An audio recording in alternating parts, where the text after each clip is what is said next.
You ask Tiger to solve. This deals with linear equations with one unknown. The final result is x equals -6. Let's solve it step by step. Simplify the expression. Group like terms. Simplify the arithmetic. Swap sides.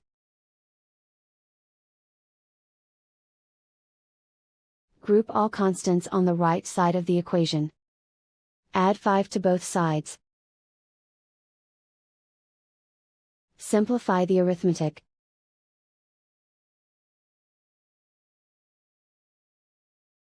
Isolate the x. Divide both sides by -2. Cancel out the negatives. Simplify the fraction. Move the negative sign from the denominator to the numerator. Find the greatest common factor of the numerator and denominator. Factor out and cancel the greatest common factor. And so the final result is x equals -6.